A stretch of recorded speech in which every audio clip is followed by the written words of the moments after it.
سب سے زیادہ عقل مند وہ ہے جو اپنی موت کی تیاری کرے، اپنے موت کے بارے میں فکر کرے کہ ایک دن ہم کو یہاں سے جانا ہے۔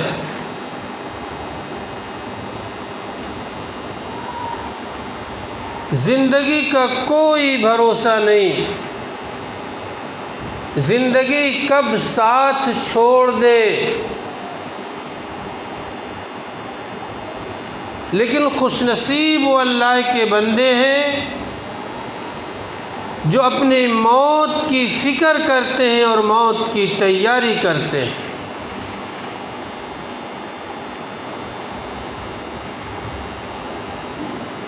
جس کو موت کی فکر ہوگی، موت کی تیاری کرنے کا شوق اور جذبہ ہوگا، اللہ اکبر کی صدائیں آئیں گی، وہ گھروں میں نہیں بیٹھے گا، دکانوں میں نہیں بیٹھے گا، کھیت اور کھلیانوں میں نہیں رہے گا، بلکہ وہ فوراً اللہ رب العزت کے سامنے سجدہ ریز ہونے کے لیے دوڑ پڑے گا۔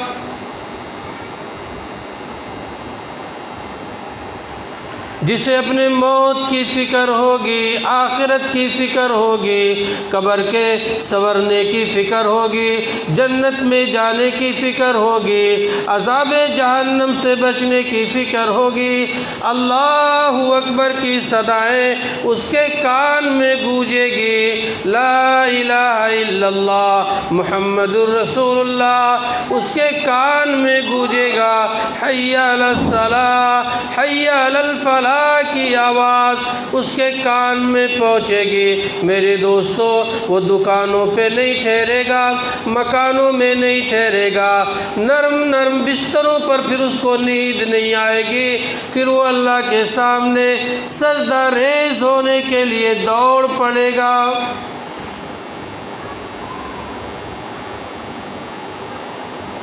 آج ہمیں شیطان نے موت کو بھلا دیا۔ موت کے بھولنے کی وجہ سے ہمیں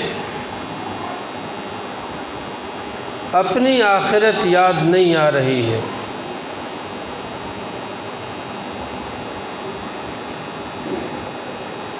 آخرت کے انعام ہمارے آنکھوں کے سامنے نہیں ہیں۔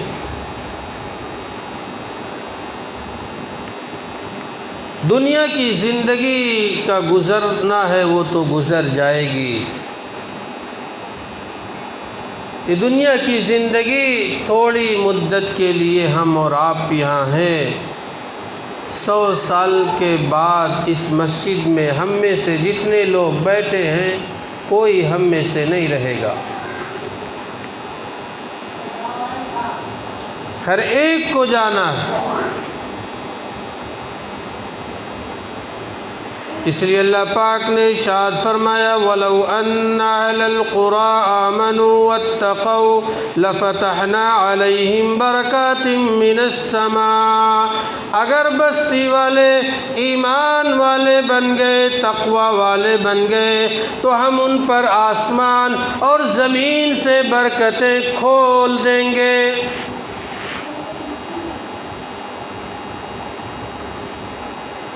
پتہ یہ چلا عزت اسی وقت مل سکتی ہے جب ہمارا ایمان مضبوط ہوگا۔ عزت کے مقام پر اسی وقت ہم پہنچ سکتے ہیں جب ہمارے اندر اللہ کا خوف ہوگا۔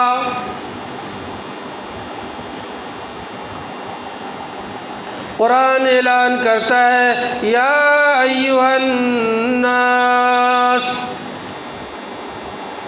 انا خلقناکم من ذکر وانثی وجعلناکم شعوبا وقبائل لتعارفوا ان اکرمکم عند اللہ اتقاکم۔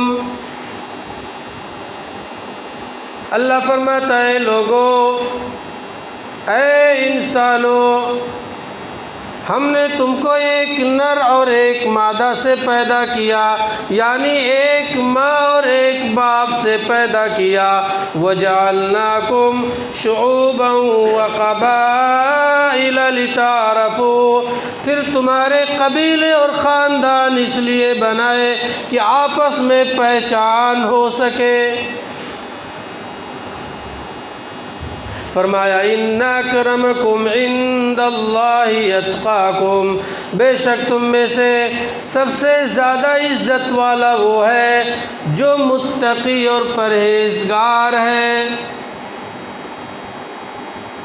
لہذا نہ گورے کو کالے پر فضیلت ہے، نہ عربی کو عجمی پر فضیلت ہے، نہ امیر کو غریب پر فضیلت ہے۔ اگر فضیلت اللہ کے نزدیک ہے تو اِنَّ أَكْرَمَكُمْ عِندَ اللَّهِ أَتْقَاكُمْ، بے شک تم میں سے سب سے زیادہ عزت والا وہ ہے جو متقی اور پرہیزگار ہے۔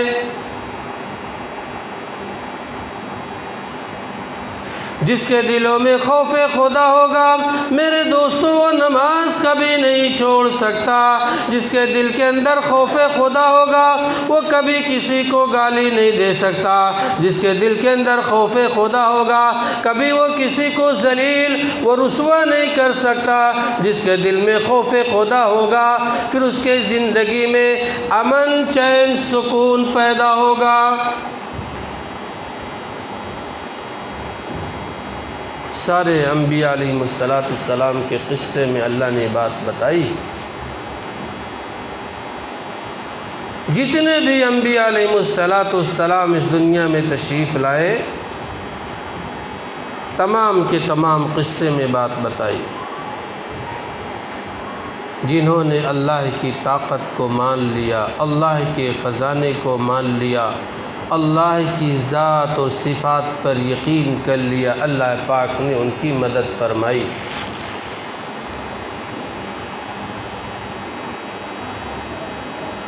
آج ہم مانتے نہیں اس لیے مدد نہیں آ رہی۔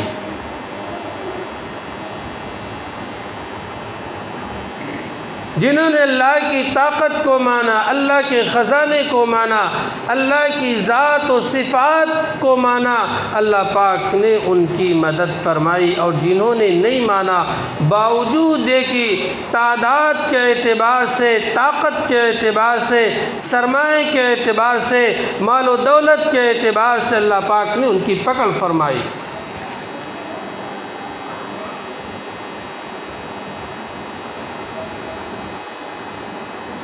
ہمارے نبی جناب محمد الرسول اللہ صلی اللہ علیہ وسلم نے اپنے زمانے کے بے ایمان اور بھٹکے ہوئے لوگوں کو سمجھایا، اے لوگوں سمجھ جاؤ، میری بات کو مان لو، فرمایا میرے لوگوں میری بات کو مان لو، امن و چین کی زندگی گزارو گے، سکون کی زندگی گزارو گے، پیار محبت کی زندگی گزارو گے، دنیا میں بھی امن آئے گا، مرنے کے بعد جو لامحدود زندگی آنے والی ہے اللہ پاک اس میں جنت عطا فرمائے گا۔ لیکن لوگوں نے بات کو نہیں مانا۔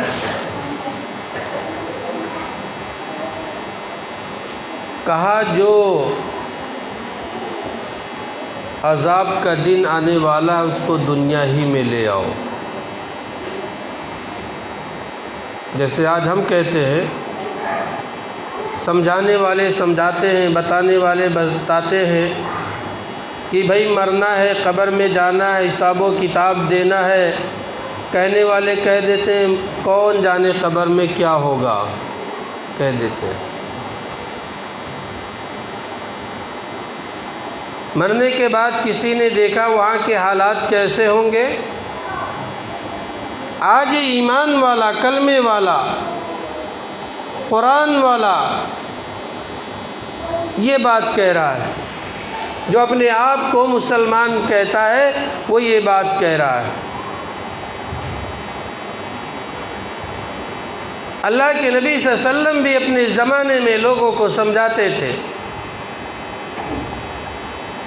میری بات مان لو، آسمان سے بھی برکت ہوگی، زمین سے بھی برکت ہوگی، امن، چین، سکون پیدا ہوگا، مزیدار کی زندگی دنیا کی بنے گی اور مرنے کے بعد جنت ملے گی۔ لیکن لوگوں نے کہا کہ وہ آخرت کی منزل ہم میں سے کون دیکھا ہے، ایسا کرو وہ عذاب اور سزا کا دن اسی دنیا میں لے آؤ، ربنا عجل لنا، وہ جو عذاب کا دن ہے اس کو دنیا میں لے آؤ، ربنا عجل لنا قطنا قبل یوم الحساب۔ قیامت کا کون انتظار کرے؟ قیامت میں جو سزا اور حساب کا دن ہے اس کو دنیا میں لے آؤ۔ ایسا ہم میں سے بہت سارے بھائی یہ کہتے ہیں مرنے کے بعد کیا پتہ حساب ہوگا کہ نہیں ہوگا۔ یہ میرے دوستوں جو زندگی ملی ہے اس زندگی کا حساب دینا ہے۔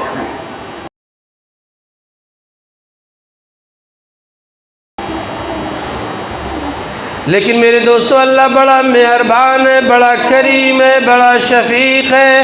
اللہ رب العزت فوراً پکڑ نہیں کرتے،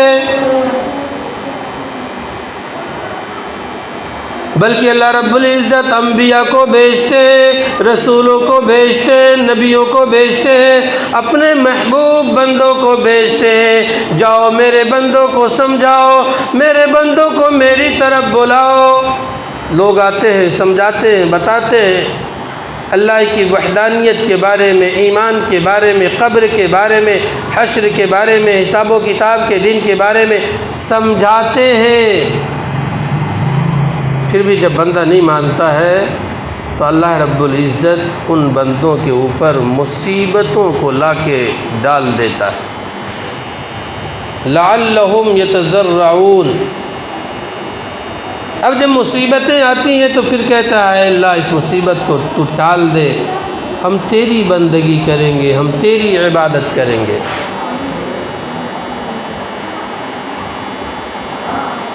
مصیبتیں آتی ہیں، پریشانیاں آتی ہیں، طبیعت ذرا خراب ہو جائے پھر دیکھو اے اللہ مجھے جو بیماری ملی اس بیماری کو تو ختم کر دے، مجھے اچھی صحت عطا فرما دے، اب میں آپ کے سامنے رونے والا بنوں گا، آپ کے سامنے سجدہ ریز کرنے والا بنوں گا۔ مصیبتوں کو اللہ ڈالتا ہے، پھر بندے کی آنکھیں کھلتی ہیں۔ مصیبتیں آئی، اب رونے لگا، تو اللہ رب العزت کبھی کبھی بندوں کے اوپر مصیبتوں کو ڈالتا ہے تاکہ یہ میرا بندہ میری طرف رجوع کر لے، مجھ سے معافی مانگ لے، توبہ و استغفار کر لے۔ اور کبھی کبھی اللہ رب العزت نعمتوں کو ڈالتا ہے لعلہم یشکرون، تاکہ شکر گزاری کرنے لگے۔ نعمتیں مل گئیں، اب وہ بندہ کہہ رہا ہے اے اللہ میں تو بڑا گنہگار تھا، بڑا خطا کار تھا، بڑا سیاکار تھا، آپ نے بے شمار نعمتوں سے نوازا ہے، اے اللہ میں تیری عبادت کروں گا، تیرے فرمان کے مطابق زندگی گزاروں گا۔ تو اللہ رب العزت کبھی مصیبتوں کو ڈالتا ہے تاکہ میرا بندہ میری طرف آ جائے، کبھی نعمتوں کو ڈالتا ہے تاکہ میرے بندہ میری طرف رجوع کر لے۔ انبیاء کو بھیجتا ہے، نبیوں کو بھیجتا ہے، اللہ کے محبوب بندوں کو بھیجتا ہے۔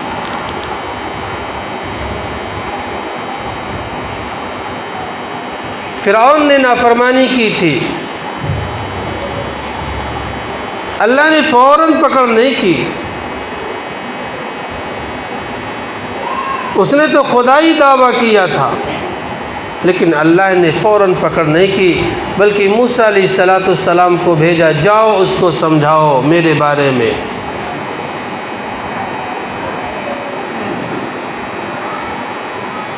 موسیٰ علیہ السلام کہنے لگے اننا نخاف ان یفرط علینا او ان یطغی، ہم ڈرتے کہیں ہم پر زیادتی کرے یا سرکشی کرے۔ اتنا ظالم بادشاہ ہے، اتنا جابر بادشاہ ہے جو اپنے آپ کو انا ربکم الاعلیٰ کہتا ہے، میں اس کو کیسے سمجھاؤں گا، میں اس کو کیسے بتاؤں گا، وہ تو میرے اوپر ظلم کرے گا۔ موسیٰ علیہ السلام کہنے لگے اننا نخاف ان یفرط علینا او ان یطغی، ہم ڈرتے ہیں کہیں ہم پر زیادتی یا سرکشی کرے۔ اللہ نے فرمایا نہیں نہیں، لا تخافا اننی معکما اسمع وارا، مت ڈرو میں تمہارے ساتھ ہوں، میں سنتا بھی ہوں، میں دیکھتا بھی ہوں، میرے علم اور قدرت سے کوئی بچ نہیں سکتا۔ جاؤ، آپ کو ڈرنے کی ضرورت نہیں ہے، گھبرانے کی ضرورت نہیں ہے، جاؤ میرا پیغام پہنچاؤ، میرا میسج دو، میری وحدانیت کی طرف اس کو رجوع کرو۔ موسیٰ علیہ السلام جاتے ہیں، پہلی مرتبہ سمجھایا اس نے مذاق اڑایا، دوسری مرتبہ سمجھایا اس نے مذاق اڑایا، تیسری مرتبہ سمجھایا، جلال میں آ گیا، غصے میں آ گیا اور کہنے لگا قال لئن اتخذت الہا غیری لاجعلنک من المسجونین، اگر تم میرے علاوہ کسی دوسرے کو خدا مانو گے تو میں تم کو جیل خانے میں ڈالوں گا، جیل خانے میں۔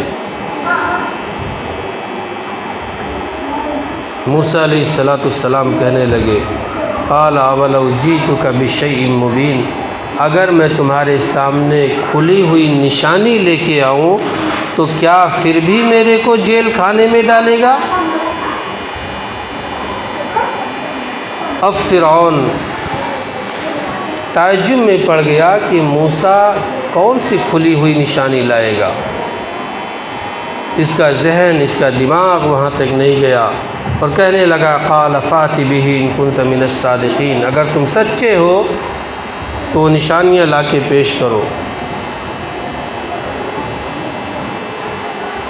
موسیٰ علیہ السلام نے جس ڈنڈے سے بکریوں کے لیے پتے جھاڑتے تھے اور جس ڈنڈے کا ٹیک لگا کے کھڑے ہوتے تھے، اس ڈنڈے کو، اس لاٹھی کو زمین پہ ڈال دیا، ایک بہت بڑا اژدہا بن گیا۔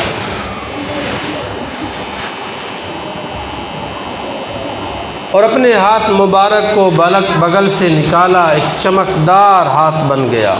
یہ دو معجزے اللہ رب العزت نے حضرت موسیٰ علیہ السلام کو عطا فرمائے تھے۔ سانپ کو دیکھا فوراً ڈر گیا، سہم گیا، گھبرا گیا۔ کون تھا جو اپنے آپ کو انا ربکم الاعلیٰ کہتا تھا کہ میں ہی سب سے بڑا خدا ہوں؟ سانپ کو دیکھا، ڈر گیا، گھبرا گیا، سارے ممبر کو اکٹھا کیا، اپنے جاننے والے پہچاننے والے سارے لوگوں کو اکٹھا کیا، مشورہ کیا، پھر سارے جادوگروں کو بلایا اور پھر جادوگر آئے، موسیٰ علیہ السلام سے مقابلہ ہوا۔ سارے جادوگر رسی کو ڈالتے ہیں، سانپ بن جاتے ہیں، چلنے لگتے ہیں۔ موسیٰ علیہ السلام نے بھی اللہ کے حکم پر اپنے عصا کو، اپنے لاٹھی کو زمین پر رکھا، ایک بہت بڑا اژدہا بن گیا اور سارے سانپوں کو نگل گیا۔ جتنے جادوگر تھے دیکھ کر حیران ہو گئے اور سمجھ گئے کہ یہ شخصیت جادوگر کی نہیں ہے، یہ اللہ کے محبوب بندے یا پیغمبر ہیں۔ یہ شخصیت جادوگر کی نہیں ہو سکتی ہے۔ اور پھر تمام کے تمام لوگ سجدے میں چلے گئے اور کہا قالوا آمنا برب العالمین رب موسیٰ و ہارون، ہم ایمان لے آئے پروردگار عالم پر جو موسیٰ اور ہارون کا رب ہے۔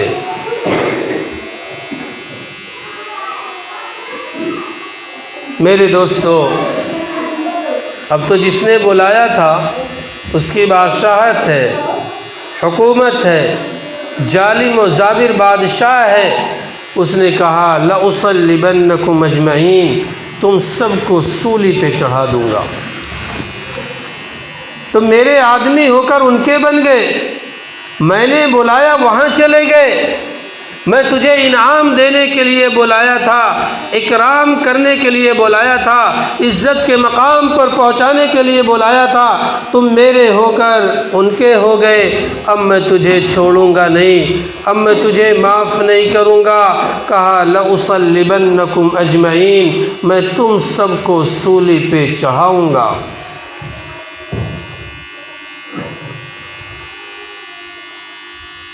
میرے دوستو، تمام کے تمام جادوگر کہتے فَاقْضِ مَا أَنْتَ قَاضٍ إِنَّمَا تَقْضِي،